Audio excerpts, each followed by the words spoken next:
ऐसा क्या भेजा चंद्रयान के रोवर पर, जिसे देख हैरान रह गई दुनिया। चंद्रयान 3 का विक्रम लैंडर जब से चांद की सतह पर लैंडिंग किया है, तब से लेकर अब तक चांद की दुनिया के भयानक खुलासे कर रहा है। लैंडिंग के बाद चंद्रयान 3 ने भेजी चांद की पहली वीडियो और तस्वीर दिखा चांद के दक्षिणी ध्रुव का ऐसा खौफनाक मंजर। अगले 14 दिनों तक चांद पर घूमते हुए चंद्रयान करने वाला है बड़ा कमाल। इसरो का यह मेगा प्लान देखकर दुनिया भर की स्पेस एजेंसीज हैरान हो गई है। दोस्तों, चांद की कक्षा में पहुंचने से लेकर आज तक इसरो के चंद्रयान 3 ने हर रोज लगभग नई तस्वीरें और वीडियो भेजी है। और क्या आप जानते हैं कि रूस का लूनर 25 जिस दिन क्रैश कर गया, उस दिन भी लूना के स्थित की दुर्लभ तस्वीरें साझा की थी, जिसमें चंद्रमा का वह फॉरसाइट दिख रहा था जिससे धरती पर बैठकर किसी भी टेलीस्कोप से नहीं देख जा सकता। लेकिन इस वक्त की सबसे बड़ी खबर यह है कि चंद्रयान 3 चंद्रमा की सतह पर सफलतापूर्वक लैंड कर चुका, जिसके तुरंत बाद उसने अपने अंदर लगे एडवांस हाई क्वालिटी कैमरा की मदद से चांद के दक्षिणी ध्रुव की पहली झलक कैप्चर कर ली है। इस मिशन से जुड़ा वह पहलू जिसे देखकर इसरो के लिए आपकी इज्जत 10 गुना बढ़ जाएगी।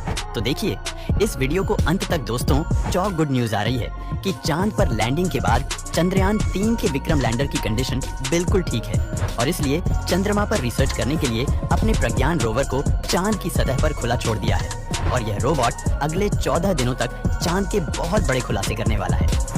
वहीं विक्रम लैंडर के एडवांस कैमरास ने चांद पर अपनी लैंडिंग साइट की सबसे ताज़ा तस्वीरें भेजी हैं। इन लेटेस्ट फोटोज में सूरज की रोशनी को रिफ्लेक्ट करके चमक रही चांद की सूरत सतह को साफ साफ देख सकते हैं।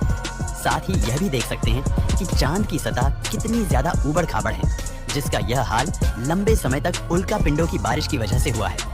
वहीं लैंडिंग से ठीक पहले विक्रम लैंडर पर लगे लैंडर पोजीशन डिटेक्शन कैमरा ने चांद की कई कमाल की फोटोज खींची थी और इसरो द्वारा शेयर की गई इन तस्वीरों में आपको कुछ नाम लिखकर दिखाई दे रहे होंगे, क्योंकि चंद्रमा पर मौजूद बड़े बड़े इम्प्लांटेड फ्लैट है जो यहाँ से तो हमें केवल कद्दू की तरह दिखाई दे रहे हैं।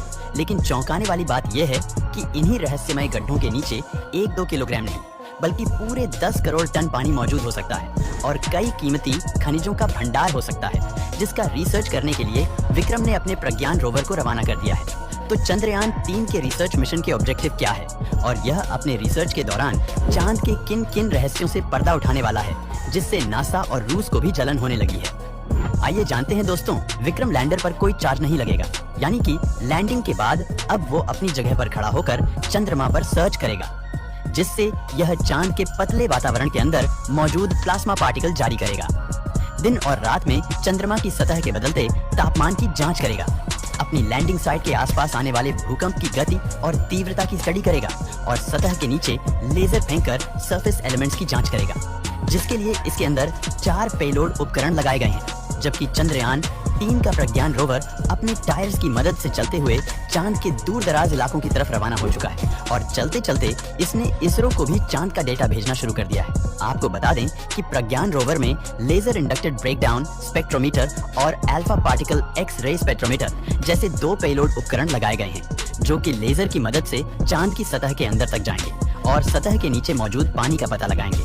साथ ही यह चांद की मिट्टी और चट्टानों में मौजूद मैग्नीशियम, एल्यूमिनियम, क्रोमियम और सिलिकॉन जैसी कीमती को भी खोज निकालेंगे और इस रहस्यों से पर्दा उठाएंगे कि आखिर के अंदर क्या छुपा हुआ है। यानी अगर अपने इस मिशन में विक्रम लैंडर और प्रज्ञान रोवर ने चांद पर किसी कीमती खनिज या पानी का भंडार खोज लिया, तो यह इतना बड़ी कामयाबी होगा कि भविष्य में जब भी चांद का नाम लिया जाएगा तो इसके साथ ही इसरो और भारत का नाम भी जोड़ा जाएगा।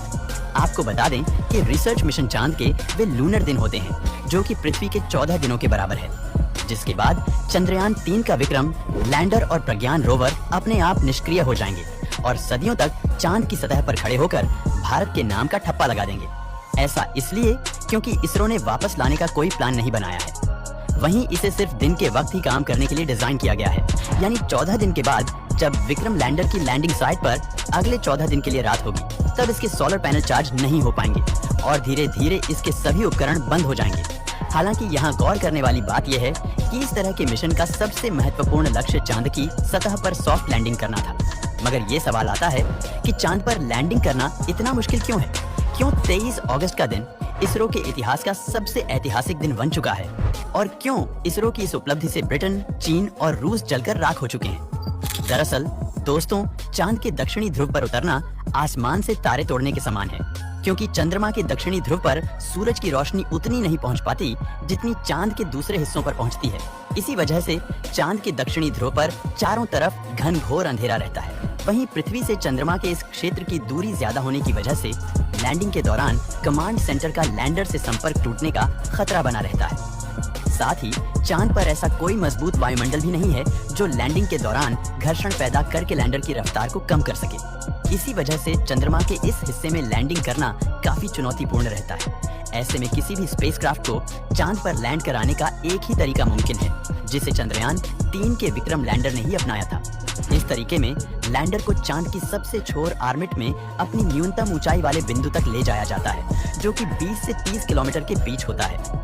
जिसके बाद लैंडर अपनी कक्षा छोड़कर चांद की सतह पर उतरने के लिए रवाना होता है और नीचे पहुंचने के दौरान अपने क्लस्टर्स का इस्तेमाल करना शुरू कर देता है, जो विपरीत दिशा में फोर्स लगाकर इंजन ब्रेकिंग का सहारा लेते हुए स्पेसक्राफ्ट की रफ्तार कम करते हैं। इसी बात से आप यह अंदाजा लगा सकते हैं कि आखिर चंद्रमा पर लैंडिंग करना कितना मुश्किल है और इसरो के चंद्रयान 3 ने कितना बड़ा कमाल कर दिखाया। और इस मिशन से इसरो ने वो कर दिखाया जो नासा और रूस जैसे बड़े देश भी नहीं कर पाए।